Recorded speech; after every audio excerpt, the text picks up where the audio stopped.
Bu, anak bisa bandel kenapa sih Bu? Karena banyak pengaruhnya. Salah satunya mungkin ada kesalahan kita di masa lalu dalam cara mendidik dia. Jadi anak bandel bukan karena diri dia sendiri. Mungkin ada andil kita yang membuat dia bandel seperti itu. Mungkin dia anak bandel mungkin pertama karena ada makanan haram yang masuk ke dalam tubuhnya. Mungkin bapaknya pernah nyari duit dari harta yang tidak halal. Yang kita nggak tahu. Tiba-tiba masuk ke dalam tubuhnya. Membuat watak anak itu menjadi anak yang nakal, anak yang bandel. Kesalahan dari orang tuanya.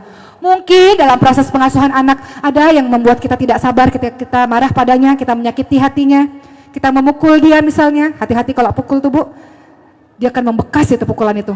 Mungkin pukulannya akan hilang dari tubuhnya, tapi sakitnya itu masih membekas dalam hatinya. Jangan sampai membesar anak kita melakukan hal yang serupa. Kita biasa pukul anak kita, ketika dia sudah besar, dia berada dalam lingkaran setan yang juga seperti itu. Dia akan pukul generasi-generasi berikutnya. Kita nggak pengen anak-anak kita menjadi anak-anak yang kasar seperti itu. Mungkin anak-anak kita bandel karena kita nggak penuh dalam memberikan kasih sayang pada dia. Iya, aku sayang, tapi kita nggak bisa mewujudkan kasih sayang. Banyak kok orang tua yang gengsi memeluk dan mencium anak-anaknya, betul nggak Bu? Sayang sih sayang, terutama bapak ya. Sayang sih sayang, tapi tidak sanggup mewujudkan ekspresi kasih sayang kepada anak. Nggak pernah bilang, nak, ibu sayang sama kamu nak. Nggak bisa ngomong begitu karena tidak terbiasa. Padahal dalam agama kita kalau sayang, kalau cinta, bilang sama orangnya. Bilang sama anak kita, nak, Umi sayang nak sama kamu nak, Umi cinta sama kamu nak. Katakan Bu hal seperti itu. Anak-anak tidak paham, ibu marah karena ibu sayang, dia tidak paham karena ibu nggak pernah bilang ibu sayang sama dia. Nggak pernah cium, nggak pernah peluk. Makanya kata Rasul, ketika ada seorang yang berkata, Rasul, engkau menciumi anak-anakmu Rasul. Aku punya 10 anak, aku nggak pernah cium. Kata Rasul apa? Man la yarham la yurham. Barang siapa yang tidak menyayangi tidak akan disayangi. Engkau minta anak-anakmu sayang patuh terhadapmu sementara engkau sendiri tidak memperlakukan anakmu dengan cara seperti itu. Man la yarham la yurham. Engkau nggak sayang, engkau nggak akan pernah disayangi. Cium, belai, peluk anak-anak kita. Anak-anak yang kekurangan pelukan, ciuman, belayan Bu, di masa remajanya kosong kering, dia akan cari pelukan dan ciuman dari orang lain Bu. Mau nggak Bu? Nggak pernah dipeluk anak kita, nggak pernah dicium. Di masa remajanya dia cari laki-laki yang bisa memenuhi kebutuhan emosionalnya, yang bisa peluk dia, yang bisa cium dia. Maka penuhilah kebutuhan emosionalnya dengan sayang kepadanya, dengan perilaku kita, dengan kata-kata kita.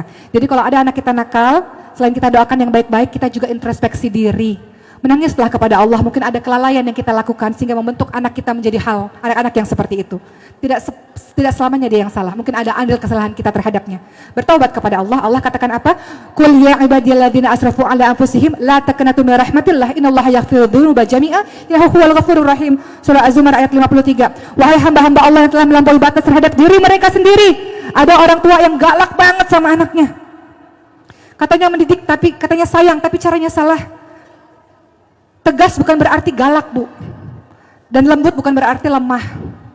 Banyak dari kita yang melakukan kekerasan tanpa kita sadari dengan anak-anak kita. Lewat kata-kata kita, lewat perilaku kita lakukan kekerasan itu. Kita lakukan bully, kita katakan bully itu di sekolah, tapi banyak bully itu ada di rumah. Kita banding-bandingkan anak-anak kita. Nah, kamu kok nggak bisa apa-apa? Lihat dong, anak tetangga sebelah lebih pintar daripada kamu. Kekerasan, kita sudah lakukan kekerasan dengan dia. Lewat kekerasan verbal kita. Allah bilang apa? Wahai hamba-hambaku yang telah melampaui batas terhadap dirimu sendiri.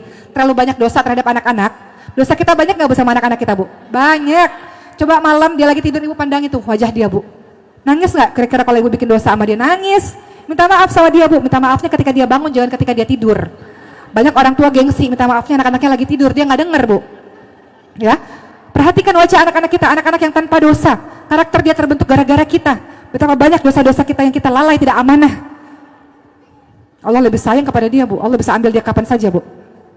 Allah bisa ambil dia kapan saja. Tapi kita lalai dengan amanah yang sudah Allah berikan terhadap kita.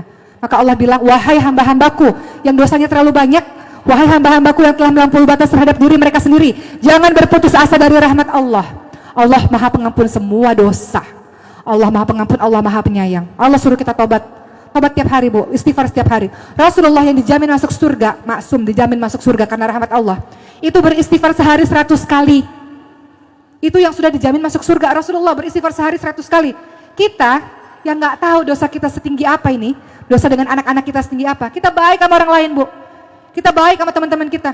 Tapi akhlak kita pada anak-anak kita buruk sekali. Bahkan anak kita nakal kita salahkan dia. Padahal kita nggak sadar anak kita nakal karena andil diri kita sendiri. Minta ampun pada Allah dan minta kekuatan. Ya Allah berikan aku kekuatan untuk bisa mendidik dan bimbing anak-anakku di jalan-Mu, wahai Allah.